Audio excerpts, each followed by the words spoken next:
ভাইয়াকে কিভাবে বসন্তময় ভালোবাসা জানিয়েছে? আসলে ওইভাবে তো হয় না। বসন্তের বিভিন্ন সময়ে আমরা ওই যে হলুদ ড্রেস পরে বিভিন্ন জায়গায় আমরা ঘুরেছি, সারাদিন ঘুরেছি। তারপরে এই বিভিন্ন জায়গায় খেয়েছি, বিভিন্ন জায়গায় ছবি তুলেছি। এইভাবে আসলে বসন্ত সময় পার করেছি কেটেছে। আর বসন্তের দিনগুলো দিন আর গান কেটেছে। শুনি আমরা প্রচুর। আহা যে বসন্তে এত বাহ! ফুল ফোটে।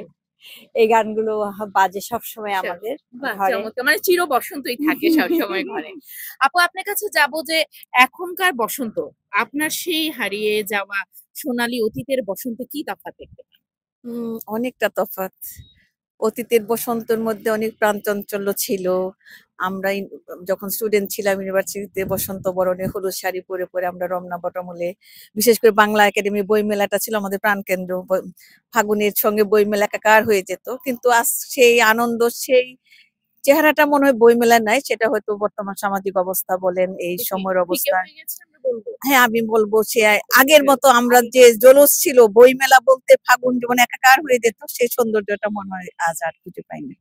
মানে হারানো সেই স্মৃতিগুলো। তার তাছাড়া বয়সও তো হয়েছে আমাদের, সেটাও দেখতে সেটা কে হবে। বলবে? যে এত সুন্দর করে কথা বলে তাদের আবার বয়স হয়েছে কে বলবে? এখন চলে যাবো এই আপুর কাছে। আপু, বসন্তের এমন কোন স্মৃতি আছে কি মনে হলে আজও ভালো লাগে? আসলে আমি এই বিষয়টা ওইভাবে ফিল করি না যে মানে উম, আমার কাছে ওরকমই সবসময় একই রকম। একই রকম। মানে হ্যাঁ, তাহলে আমরা বলব যে এটা বকুল ফুলের মতো সবসময় আমাদেরকে সুবাসিত করে। সুবাসিত আচ্ছা, করে, আচ্ছা। সেটাই সেটাই। আপু আপনার কাছে একটু বসন্তের এই সময়টাতে আপনি এখন দাঁড়িয়ে আমরা অনেকে বলি যে বয়স এটি সংখ্যা মাত্র।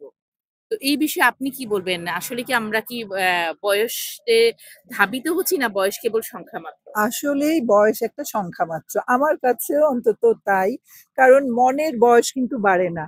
আর মনের বয়স যদি না বাড়ে, তাহলে দেখা যাবে যে আমাদের সবকিছুই আগের মতোই আমরা ফিল করছি। ফিল করাটাই সবচেয়ে বড় বল। ব্যাপার।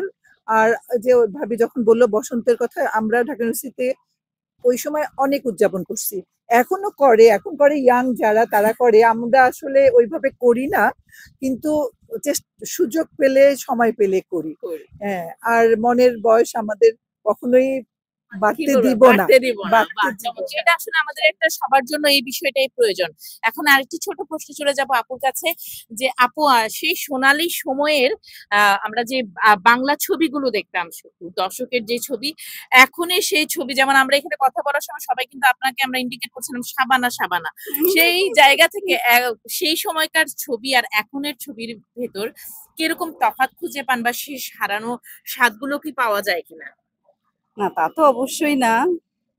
কারণ সেই সময় সেই বাংলা ছায়াছবিগুলি আমরা দেখতে গেলে আমরা যেভাবে সবাই সম্মিলিতভাবে আমার বাবা, মা, ভাই, বোন সবাইকে নিয়ে আমরা দেখতে পারতাম।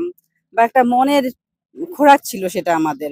একটা সপ্তাহে বা একটা মাসে একটা সিনেমা হতো। সেটার জন্য আমরা ওয়েট করতাম।